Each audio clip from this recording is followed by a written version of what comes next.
Good morning. Can you hear me all right? You bet. How are you doing this morning? I'm doing all right. How are you? I'm well. We haven't met. I'm our morning news anchor here, so they've given me the task with hopefully speaking with you for a little bit today. If you're all set, we can get started. Let's do it. So we'll just start with high school sports, obviously restarting already. Now, the mask mandate with high school sports. In your opinion, do you expect the athletes to wear the masks at all times, and who's going to be enforcing that? So we know that COVID-19 spreads through respiration. And when you're breathing heavily and you're close together, that's a uniquely risky endeavor. And so if athletes can tolerate the mask, we hope that they will wear them. Same goes for the officials, and absolutely going to have to be the rule for people that are observing. We've got limitations on the numbers of folks that can do that. To keep one another safe, and universal masking is a really important tool that we need to continue to use. Now, when we kind of look at the rising number of COVID cases with higher education, like GVSU, for example, has there been any thought of maybe restricting or even eliminating in-person classes if cases continue to rise across universities in our state? Well, I met with Dr. Birx last week at the COVID task force coordinator for the White House, and she was highly complimentary of what we have done here in Michigan. That was good to hear.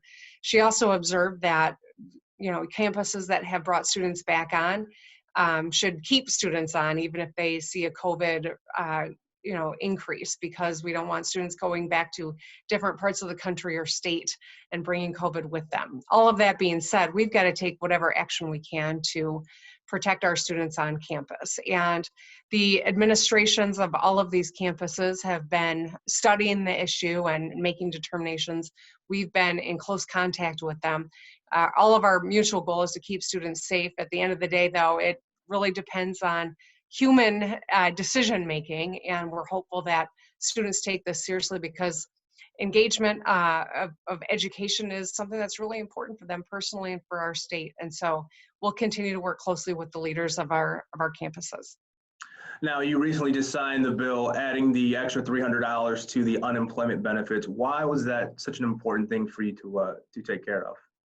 Well, we know that we still have a lot of folks that are unemployed in the state of Michigan, and our concern, of course, is with the weather. The temperature starting to fall. People are going to be spending more time inside, and that is inherently more risky conduct in a virus that is spread through respiration and in close quarters. So, it's important that we do everything we can to keep from having community spread in Michigan, wearing our masks, but also recognizing that there are people that are unemployed who are still hoping the federal government will do something to help them, needed us to take this action now and get these dollars into their pockets. It's far short of what the feds were doing earlier, but if something's available, you can bet Michigan is going to do everything we can to translate it into help for our residents. Now, one more COVID question, if I may. I've actually talked to some viewers this morning, and one of their questions was, where do things stand in regards to reopening movie theaters or like a smaller concert venues, not so much the arenas, but these smaller venues? Yeah, so, we had to take aggressive actions early on, and those actions saved thousands of lives. It certainly came with sacrifice. We've all made a lot of sacrifice throughout this experience. And yet Michigan's in a stronger position than most other states in the nation. It's because we've taken this incremental approach, and we've been following the science and making determinations based on what we know about the virus and what we've learned. And that's growing every single day. We're doing 30,000 tests a day now in Michigan. Our positivity rate's about 3.7, 3.8%, which most other states would give anything to be in the position we're in. And yet we know that COVID is still very present all across Michigan.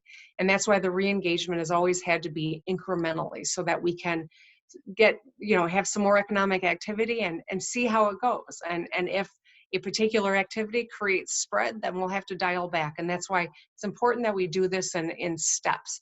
We are hopeful that taking this step around gyms and athletics and resumption of some in-person instruction, we won't see a a rise in our COVID cases, and we can take that next step. And that's what we're all hopeful. And we'll get there if everyone masks up and continues to take this seriously.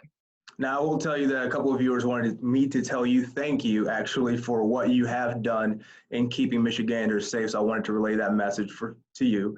But also, I want to move on to the Big Ten. The president obviously has spoken out about the Big Ten possibly resuming without a handful of schools, and that includes the Big Ten schools in this state. Do you have any response to that?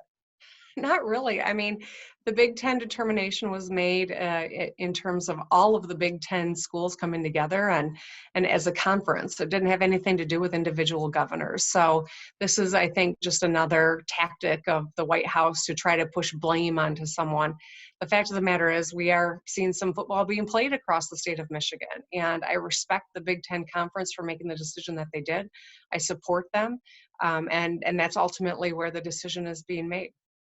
Now we'll move to the election. Obviously, the president has been pushing the narrative about mail-in ballots and voter fraud, despite the evidence to the contrary.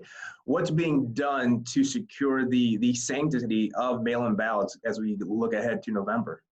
So we've had a really, I think, good experience with voting from home. And we just amended our Constitution in 2018 to make it easier. Thankfully, we did, because in the midst of a pandemic, it's safer as well as being easier.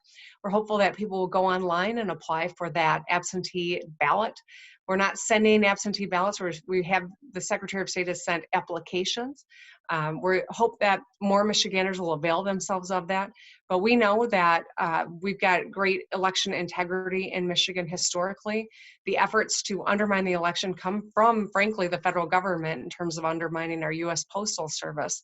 And that's why it's so important that people get that ballot, they fill it out and get it right back in, or drop it off. You can always drop your ballot off at the clerk's office if you're concerned at all that it might not get there by election day. Now, one of the biggest stories nationally when it comes to the president is, of course, the recent allegations made in that Atlantic article about the president referring to fallen service members as losers or suckers. Do you have anything to say about that, or you want to weigh in on that? Well, I think that, if those reports are true, it's just heartbreaking, frankly. I have been to so many deployment ceremonies of our National Guard. I have seen the men and women of our military who are the truest public servants. They put their lives on the line for the benefit of our nation. They've been showing up to perform COVID tests in our nursing homes and corrections facilities.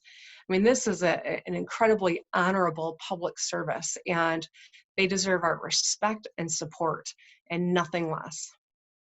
Now, just a couple more questions, if I may.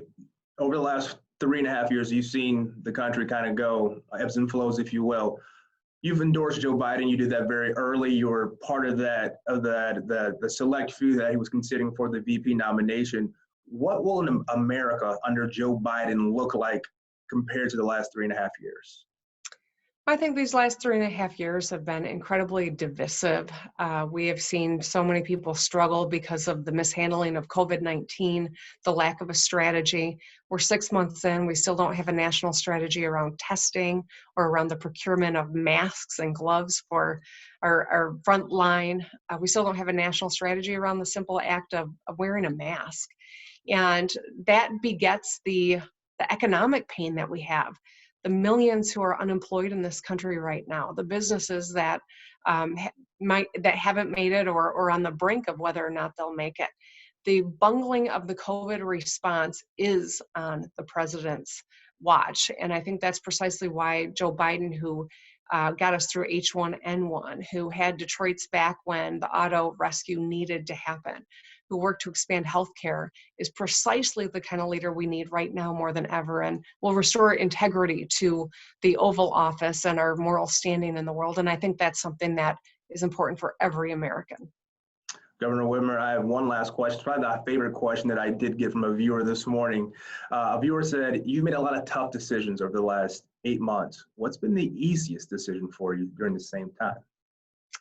Oh gosh, that's a good question. I'm not sure what the easiest decision was, but I can say I'm really grateful that we've got the University of Michigan School of Public Health and Dr. Janae Caldoun, our Chief Medical Executive, and some phenomenal experts in epidemiology that help inform the work that we're doing, as well as great leaders in business who've been partners and helped. It's made these tough decisions a little bit easier knowing that they're well informed and that we're all working together. Governor Gretchen Whitmer, thank you so much for your time this morning. Thank you. Have a good one. You too.